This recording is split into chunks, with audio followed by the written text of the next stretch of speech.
देवताओं का अपराध जो करते हैं उनके लिए बिल्कुल ही स्पष्ट शब्दों में मना कर दिया गया है। तो कई संत जो है, कई साधु जो है, जो इसी संप्रदाय के अनुगामी हैं और आचार्य है या फिर उपदेशक है, तो कई लोग तो ऐसे हैं कि जो ऐसा उपदेश नहीं देते। हाँ, वो अलग बात है कि वो सभी एक ही संप्रदाय के हैं, तो क्या वो लोग भी दोषी है जो इस प्रकार के उपदेश नहीं देते? देवताओं का जो लोग विरोध कर रहे हैं, यानी उन्होंने तो इंद्र के विषय में भी बोला, आपने शायद वो वीडियो देखा भी होगा जी। इंद्र के विषय में बोला, ब्रह्मा के विषय में बोला, विष्णु शिव के विषय में बोला, हनुमान जी के विषय में बोला, देवियों के विषय में तो रोज बोलते रहते हैं। तो इन सब का बोलते यार, सती साध्वियों के विषय में भी खोड़ियार का विरोध भी उन्होंने किया। अच्छा। भले ही खोड़ियार को आप देवी न मान, लेकिन सती साध्वी में तो आपको उनकी गणना करनी ही पड़ेगी। तो आप उसका विरोध कर रहे हैं, तब आपको सहजानंद जी ने क्या लिखा है वो अगर आप समझ लेते हैं तो स्वयं ही उसका खंडन हो जाएगा, हमें खंडन करने की आवश्यकता नहीं रहेगी।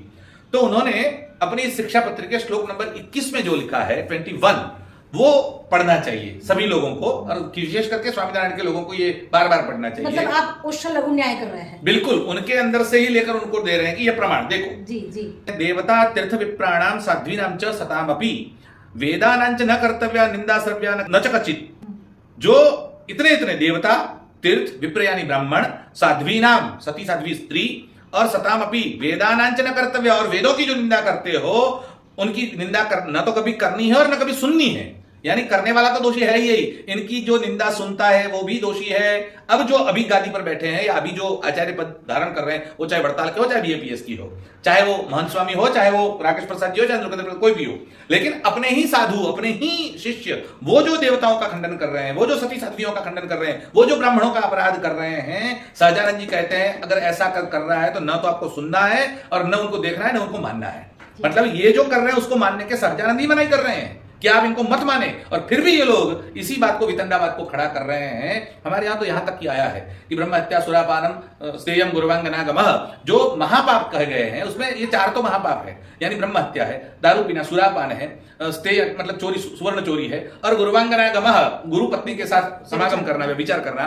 लेकिन 5वां जो महापाप है कौन सा है? इन चारों के साथ 1 साल तक रहना, वो भी 5वां महापाप है। मतलब संसर्ग दोष है। तो ऐसे लोग, अगर कोई वेदों की निंदा करता है, ब्राह्मणों की निंदा करता है, देवों की निंदा करता है, तीर्थों की निंदा करता है, उनके साथ संसर्ग करने वाला भी अपराधी है।